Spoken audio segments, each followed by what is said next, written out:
जय श्री कृष्ण। प्रिय कृष्ण भक्तों, स्वागत है आपका हमारे वीडियो में। दोस्तों, अगर आप मुश्किलें झेल रहे हैं और कुछ समझ में नहीं आ रहा है तो ये वीडियो आपके लिए है।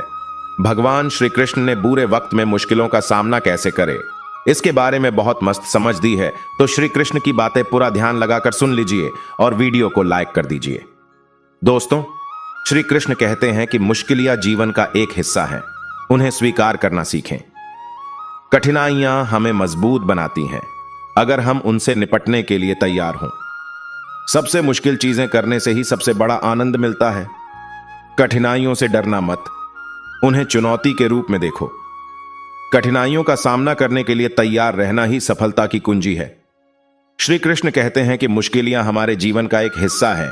वे हमें चुनौती देती हैं, हमें मजबूत बनाती हैं और हमें सीखने में मदद करती हैं।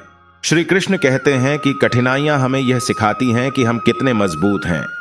कठिनाइयों से डरना मत, उन्हें अवसरों के रूप में देखो। मुश्किल और कठिनाई हमारे जीवन का एक अनिवार्य हिस्सा है। वे हमें आकार देते हैं, हमें परिभाषित करते हैं और हमें बेहतर इंसान बनाते हैं। भगवान श्री कृष्ण ने बताया है कि बुरे वक्त में हिम्मत मत हारना, क्योंकि हर रात के बाद एक नया दिन जरूर आता है। एस्टरिस्क, बुरे वक्त में अपने लक्ष्य को याद रखना, क्योंकि वही तुम्हें आगे बढ़ने की प्रेरणा देगा। एस्टरिस्क, बुरे वक्त में अपने दोस्तों और परिवार के साथ रहना, क्योंकि उनकी सपोर्ट तुम्हें मजबूत बनाएगी। एस्टरिस्क, बुरे वक्त में अपने आप पर भरोसा रखना, क्योंकि वही तुम्हें जीत दिलाएगा। श्री कृष्ण ने कहा है कि बुरे वक्त में भी अच्छे वक्त की उम्मीद मत छोड़ना, क्योंकि वही तुम्हें संघर्ष करने की शक्ति देगी। एस्टरिस्क, बुरे वक्त में भी अपने आप को सुधारने की कोशिश करना, क्योंकि वही तुम्हें बेहतर इंसान बनाएगी। एस्टरिस्क, बुरे वक्त में भी दूसरों की मदद करना, क्योंकि वही तुम्हें खुशी देगा। बुरे वक्त में धैर्य रखना और हिम्मत न हारना सबसे जरूरी है। याद रखना कि बुरे वक्त की कोई अवधि नहीं होती, यह हमेशा के लिए नहीं रहता। दोस्तों, श्री हरि ने कुछ सुझाव दिए हैं जो आपको बुरे वक्त में मदद कर सकते हैं, तो जरूर सुने और कमेंट में जय श्री कृष्णा लिख दीजिए। श्री कृष्ण ने बताया है कि अपने लक्ष्य पर ध्यान केंद्रित करें, अपने दोस्तों और परिवार के साथ समय बिताएं, अपने आप को व्यस्त रखें, सकारात्मक सोच रखें। यदि आप बुरे वक्त से गुजर रहे हैं तो कृपया हार न मानें। याद रखें कि आप अकेले नहीं हैं और हर कोई कभी ना कभी बुरे वक्त से गुजरता है। घबराएं नहीं, मुश्किल वक्त में घबराना स्वाभाविक है, लेकिन घबराहट से समस्या का समाधान नहीं होगा।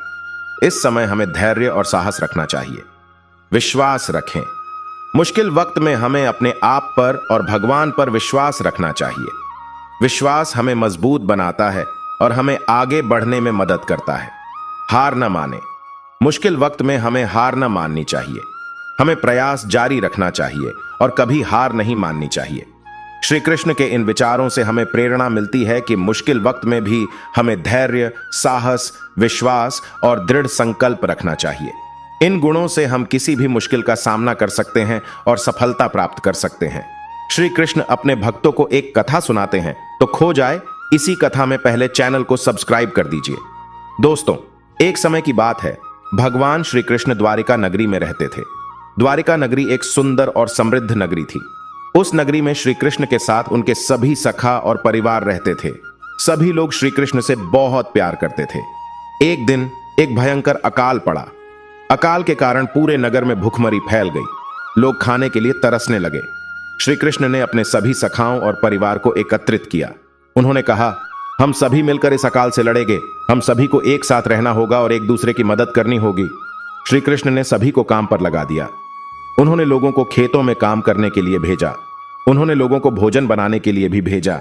श्री कृष्ण खुद भी लोगों की मदद करने में लगे रहे। श्री कृष्ण के प्रयासों से कुछ समय बाद अकाल कम होने लगा। लोगों को खाने को मिलने लगा। सभी लोग श्री कृष्ण के शुक्रगुजार थे। एक दिन एक किसान श्री कृष्ण के पास आया। उसने कहा, हे भगवान, मैं बहुत गरीब हूं, मेरे पास कुछ भी नहीं है। श्री कृष्ण ने किसान को सांत्वना दी। उन्होंने कहा, चिंता मत करो, मैं तुम्हारी मदद करूंगा। श्री कृष्ण ने किसान को एक खेत दिया। उन्होंने किसान को खेत में काम करने के लिए कहा। श्री कृष्ण ने किसान को भोजन और बीज भी दिए। किसान ने श्री कृष्ण की मदद से खेती करना शुरू कर दिया। कुछ समय बाद किसान के खेत में फसलें लहलहाने लगीं। किसान बहुत खुश हुआ। उसने श्री कृष्ण का धन्यवाद किया। एक अन्य दिन एक व्यापारी श्री कृष्ण के पास आया। उसने कहा, हे भगवान, मेरे व्यापार में नुकसान हो रहा है, मैं बहुत परेशान हूं। श्री कृष्ण ने व्यापारी को समझाया। उन्होंने कहा, चिंता मत करो, मैं तुम्हारी मदद करूंगा। श्री कृष्ण ने व्यापारी को कुछ पैसे दिए। उन्होंने व्यापारी को कहा कि वह अपने व्यापार को फिर से शुरू करे। व्यापारी ने श्री कृष्ण की मदद से अपने व्यापार को फिर से शुरू किया। कुछ समय बाद व्यापारी का व्यापार फिर से अच्छा चलने लगा। व्यापारी बहुत खुश हुआ। उसने श्री कृष्ण का धन्यवाद किया। श्री कृष्ण ने सभी लोगों की मदद की।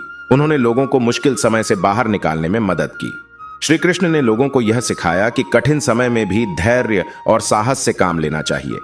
इस कहानी से हमें यह शिक्षा मिलती है कि कठिन समय में भी हमें धैर्य और साहस से काम लेना चाहिए। हमें एक दूसरे की मदद करनी चाहिए। अगर हम एक साथ मिलकर काम करें तो हम किसी भी कठिन समय से बाहर निकल सकते हैं। जय श्री कृष्ण।